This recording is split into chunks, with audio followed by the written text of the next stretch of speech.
Panorama group, जो सोचता है वो करता है। द्वारा पुलिस कार्रवाई के तहत की जा रही है। कांड दर्ज हुआ है और पुलिस कार्रवाई अलग से चल रही है। हम लोग इस घटना को बहुत ही सीरियसली देख रहे हैं और घटना के बाद काफ़ी हम लोगों ने कार्रवाई की है। आज तो गिरफ्तारी हुई है। इसके संबंध में एसएसपी साहब और केस के संबंध में आपको बताएंगे।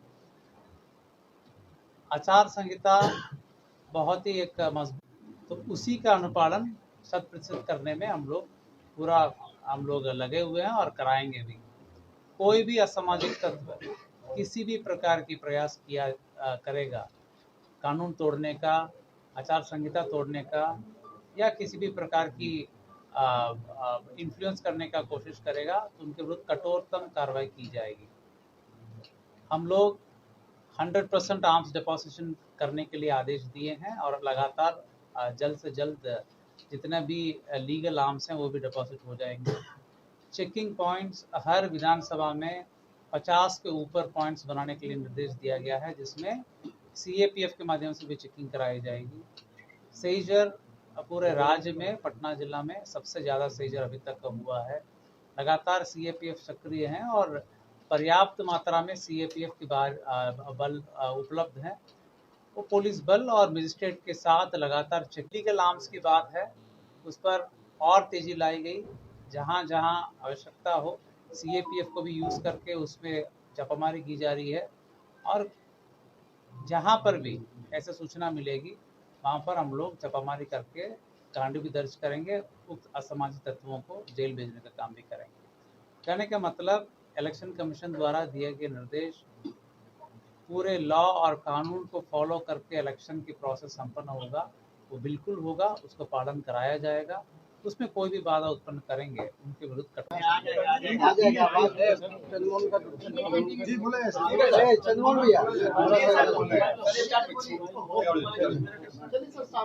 सर स्टार्ट कीजिए।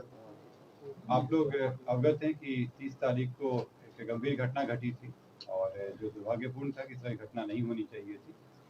इस घटना में जो तारतर गांव है उसके समीप में दो पक्षों जो वहाँ प्रत्याशी थे, उन दोनों के काफिला आ रहा था और उन दोनों के बीच पक्षों में झड़प हुई और झड़प में पथराव हुआ, लोग घायल हुए और उसके बाद एक शव बरामद हुआ। उसमें कांड दर्ज होने के बाद अनुसंधान प्रारंभ किया गया। पुलिस घटना की सूचना मिलते ही तुरंत पहुंची थी वहाँ पे और वहाँ से साक्ष्य भी इकट्ठे किए गए। घटनास्थल से कई जगह के फुटेज भी प्राप्त हुए, जिससे क्या घटना हुई है उसके बारे में कई जानकारियाँ मिली। लोगों के गवाह भी सामने आए और उनकी गवाही भी ली गई। साथ ही कल मृतक का पोस्टमार्टम कराया गया, उससे भी हम लोग सुराग मिले। जो अभी तक के अनुसंधान में आया उसमें उससे प्रतीत हुआ कि ये जो घटना हुई है ये आदर्श संहिता का उल्लंघन भी हुआ है। इसमें एक गंभीर मामला भी था। हम लोग इलेक्शन कमीशन के द्वारा निर्देशित भी किया गया था कि शांतिपूर्ण ढंग से इलेक्शन होना चाहिए और इसमें जब अनुसंधान किया गया तो पाया गया कि जो प्रत्याशी हैं वो वहाँ पे मौजूद थे, उनके सामने में घटनाएं हुई हैं और जो लदमा गांव के रहने वाले इस पूरे मामले में 3 लोगों की गिरफ्तारी हुई है। जो प्रत्याशी हैं अनंत सिंह, उनकी गिरफ्तारी हुई है। दूसरा मणिकांत ठाकुर जो नदवा गांव के रहने वाले हैं, बाढ़ थाना अंतर्गत। दूसरे रंजीत राम जो लदमा गांव के रहने वाले हैं, ये लोग भी उस घटना स्थल पे थे मौजूद। इन तीनों की गिरफ्तारी की गई है। इन तीनों को आगे मजिस्ट्रेट के सामने प्रस्तुत कराया जाएगा और आगे भी संबंधित कार्रवाई की जाएगी। बताया गया है कि जो शॉक लगा है उनको हार्ड और ब्लंट सब्सटेंस के साथ जो उनके हृदय और फेफड़ों में जो चोट आई है, इसके अतिरिक्त उनके पाँव में गोली का भी आया है, जिनको गोली मारी गई है। इस दोनों चीज़ों से स्पष्ट होता है कि ये हत्या का मामला है और चूंकि घटनास्थल पे कई लोग मौजूद थे, वहाँ के लोगों के बयान वगैरह से ये स्पष्ट हो रहा है, तो इस कारण इसमें गिरफ्तारी। गोली बरामद हुई? नहीं, इसमें गोली बरामद नहीं हुई है क्योंकि इसमें जो मृतक के पोस्टमार्टम में पता चला कि एंट्री वुंड भी था और एग्जिट। मैं आप सभी के प्रश्नों का उत्तर दूंगा यहाँ पे एक-एक करके हम लोग। दूसरे पक्ष की गिरफ्तारी हुई है? लोग कह रहे हैं कि सरेंडर किया है अनंत सिंह ने, ये सरेंडर है या गिरफ्तारी है? मैं एक-एक करके आप लोगों के प्रश्नों का उत्तर दे देता हूँ। इसमें पहला बात जो था कि 3 लोगों की गिरफ्तारी हुई है। 3 लोगों की गिरफ्तारी हुई है। इसमें अन्य लोग भी हैं जिनके विरुद्ध रेड छापेमारी चल रही है। कार्तिकेय जी दूसरे पक्षी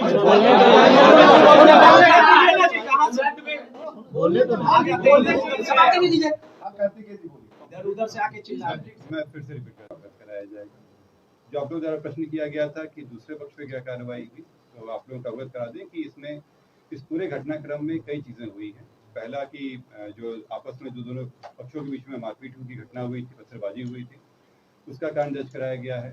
पुलिस को जब जानकारी मिली थी कि इस तरह की चीज़ें हो रही हैं, उसका भी केस दर्ज कराया गया। इसके अतिरिक्त जो गाड़ियों का काफिला था, उस आदर्श आचार संहिता का उल्लंघन था, उसका भी कारण दर्ज कराया गया है। कल जब जैसे मैंने स्पष्ट कहा है कि ये 3 गिरफ्तारी हुई है, इससे स्पष्ट है कि सरेंडर नहीं है, गिरफ्तारी है। और ये बेरना गांव जो बाढ़ के अंतर्गत आता है, वहां से गिरफ्तारी की गई।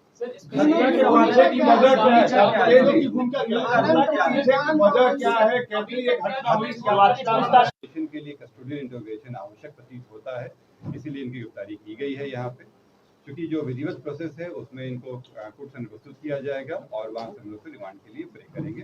क्योंकि अभी इलेक्शन का भी समय हम लोग करना है, तो रखती है और बताती है कि क्यों इनकी गिरफ्तारी आवश्यक है, और इसमें जो कोर्ट के द्वारा फिर इनको जुडिशियल कस्टडी के लिए। सर एक सवाल है सर, ये बाढ़ में किस तरह का अलर्ट एक सवाल है, जुडिशियल कस्टडी में चले गए हैं कि अभी आपके पास है? यहाँ जुडिशियल अभी हम लोग गिरफ्तार किए हैं, इनको कोर्ट से प्रस्तुत का नाम लिया, उन लोगों पे भी रेड छापेमारी चल रही है। इसमें अभी अनुसंधान जारी है और उन लोगों पे गिरफ्तारी की कोशिश की जा रही है। मुझे उम्मीद है कि जल्दी गिरफ्तारी की जाएगी, नहीं तो जल्दी गिरफ्तारी भी की जाएगी और विधि के अनुसार उसमें और भी तरीके हैं करने के। इन सभी चीजों करने के बाद इन सब का बीच में जब इंट्रोगेशन होगा तो सारी सच्चाई सामने आ जाएगी। आनंद सिंह की क्या भूमिका है सर इसमें? जो आप लोग बता रहे थे कि क्या भूमिका है, तो मैं बता दूं कि पहला तो जो वहाँ पे लोगों के इन सभी चीजों के मैंने कहा कि चूंकि कल आप लोग अवगत है कि कई सारे कार्यक्रम भी हैं और इलेक्शन भी चल रहा है, इसके बीच में हम लोग कोशिश करेंगे कि जल्द से जल्द डिमांड लेके आगे कार्रवाई करें। तो आज भेजा जाएगा सर जुडिशियल कस्टडी में? जुडिशियल कस्टडी के लिए हम लोग करेंगे और जुडिशियल कस्टडी हो जाएगा तो पटना भेजा जाएगा। ये पूरा इसलिए किया गया ताकि इस चीजों पे और जो वहाँ पे हिंसा घटना हुई थी उसमें आपस में भिड़ंत फिर से नहीं हो जाए, वहाँ शांति फिर से कायम हो जाए। जो विधि व्यवस्था है वो अभी पूरी तरह से जैसे मैंने बताया कि आप लोगों को इसमें कई कांड दर्ज हुए हैं। दोनों प्रत्याशियों के पक्षों के द्वारा भी केस किया गया है, जिसमें एक दूसरे के ऊपर आरोप भी लगाए हैं। वो जो हत्या का मामला था उसमें इनकी गिरफ्तारी हुई है। जो दूसरे प्रत्याशी हैं उनका भी नाम अलग केस में आया है। अगर कोई एविडेंस वगैरह आएगा तो उन पर भी कार्रवाई की जाएगी। हर एक चुनाव को इस तरह से लेते हैं कि बड़ी शांतिपूर्ण ढंग से हो। किसी भी असेंबली कॉन्स्टिट्यूंसी में जो इलेक्शन है बहुत ही शांतिपूर्ण ढंग से, जो कानून कहता है उसके तहत वो इलेक्शन हो, और एक हमारी कोशिश रहती है कि उत्सव का माहौल रहे। इन सभी चीज़ों के लिए कई तरह के कार्य किए जाते हैं ताकि लोगों में कॉन्फिडेंस भी रहे। और ये आप लोग देख रहे होंगे कि पिछले कई दिनों से ये कार्य चल ही रहा था, और उसी के तहत ठीक है उनके साथ में जब भी वो प्रचार प्रसार के लिए निकलते हैं, उनके साथ मजिस्ट्रेट, पुलिस बल और वीडियोग्राफी साथ में रखा जा रहा है ताकि उनकी गतिविधियों पर नजर रखी जा सके। ये वो क्या एक्टिविटी कर रहे हैं, और संवेदनशीलता को देखते हुए जो तीनों पार्टी के प्रत्याशी हैं उन तीनों के साथ रखा गया है। जो जब भी वो प्रचार के लिए निकलते हैं वायरल हो रही है दुलाचंद यादव की पत्थर मारते हुए 3-4 वीडियो सामने आए, क्या उसको भी अनुसंधान कर रहे हैं? जैसे मैंने आप लोगों को कहा कि वहाँ पे कई तरह के वीडियो फुटेज मिले हैं, और जो शुरुआती बयान आए थे और जो वीडियो फुटेज आए थे उसमें भी जो सामंजन है वो नहीं हो पा रहा था जो लोगों के बयान से। वो वीडियो फुटेज के बारे में मैं बात पूरी कर लूँ। जो इन्वेस्टिगेशन में आया है उसके तहत कार्रवाई की गई है, पर वो हमारे इन्वेस्टिगेशन का पार्ट रहेगा जो वीडियो फुटेज आया है। अच्छा, घटनास्थल से कितनी दूर थे अनंत सिंह? इस हत्या मामले में 3 गिरफ्तारी है। इसके अलावा जो अन्य घटनाएं हुई थी, इसमें मारपीट की घटना है, लोग घायल हुए थे, पुलिस से झड़प हुई थी, उसमें 80 के आसपास लोगों से पूछताछ करके गिरफ्तारी की जाएगी। आनंद सिंह को कहाँ रखा गया है? आनंद सिंह को कहाँ रखा गया कार्तिकेय जी? ये निकल गई थी घटना स्थल पे आप लोग देखे होंगे कि घटना की शुरुआत जो हुई थी उस समय दोनों जो कैंडिडेट थे वो उनकी गाड़ियां एक दूसरे के आसपास आ गई थी और वहीं से घटनाक्रम शुरू हुआ था।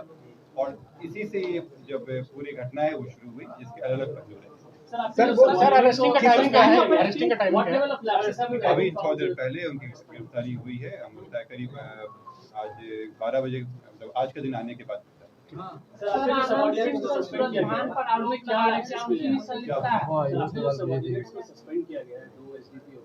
किस लेवल के लैप्सेस रिकॉर्ड किए गए?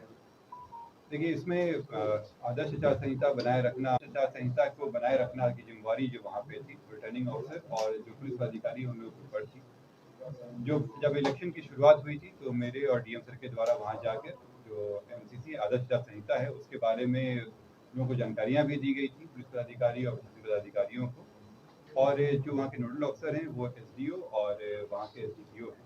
क्योंकि ये घटना होने के बाद जो आदर्श आचार संहिता थी वो उसका अनुपालन सही ढंग से नहीं हो पाया, इसी कारण से उन पर कार्रवाई की। सर, विवाद की वजह क्या थी? गाड़ियां आमने सामने आ गई थी, कम चौड़ी जगह थी, आगे जाना चाह रहे थे, हुआ क्या था? मामला था क्या? इसमें से मैंने बताया कि इसके कई सारे पहलू हैं और इन सभी पहलुओं पर भी जांच बाकी है। अभी प्रथम दृष्टया आया था, शुरुआत इसी बात पे हुई थी कि दोनों आमने सामने आ गए थे और वहां से दोनों के पक्षों के द्वारा एक दूसरे के ऊपर आरोप प्रत्यारोप लगाए गए थे, इससे शुरुआत हुई थी। इसकी जो अन्य पहलू है उस पर जांच जाएगी कि अपने अपने पहलू होते हैं, एक सत्य होता है और एक लोगों के अपने अपने विचार होते हैं। तो इन सभी को लेते हुए सत्य की तलाश की जाती है और वही अनुसंधान का विषय है इन लोगों का। केवल गवाही या उसके आधार में वो नहीं चल सकते हैं। सभी चीज़ों को देखते हुए जो हमारा सूचना है, आसूचना है, जो हमारे वैज्ञानिक अनुसंधान के तंत्र हैं और इसके अलावा जो फुटेज वगैरह आया है, इन सभी को जोड़ते हुए जो बातें सामने आ रही वो आपके सामने प्रस्तुत किया जा रहा है और आगे भी किया जा रहा है। ठीक है, थैंक यू। धन्यवाद। चलिए, आपके माध्यम से मैं पटना जिला के सभी वोटर्स को बताना चाहूँगा, किसी भी क्षेत्र में कोई भी असामाजिक तत्वों को इलेक्शन प्रोसेस को प्रभावित होना नहीं दिया जाएगा। लोग बिल्कुल भयमुक्त तरीके से उत्साह के माहौल में वोट देंगे, ये हम लोगों का आश्वासन है। मैं आपके माध्यम से मैसेज वोटर्स के बीच में। सर, सोशल मीडिया पर भी कई वीडियो जो है अफवाह फैलाई जाती है, एक मामला को जांच की जा रही है। कोई भी अगर आचार संहिता का उल्लंघन करेगा, जैसे एसएसपी साहब ने कहा, वीडियोग्राफर मजिस्ट्रेट साथ में है। मेरे पास जो भी काफी कार्यक्रम कर रहे हैं यूथ के बीच में, महिलाओं के बीच में, सभी लोगों के बीच में बहुत उत्साह का माहौल है। पोस्टल बैलेट वोटिंग ऑलरेडी हो चुका है, होम वोटिंग भी ऑलरेडी हो चुका है और सभी लोग 6 तारीख के लिए इंतजार कर रहे हैं। ये घटना है, बहुत गंभीर घटना है, लेकिन हम लोग इसको सख्ती से निपटा रहे हैं। इसको लेकर तो कोई चिंता नहीं।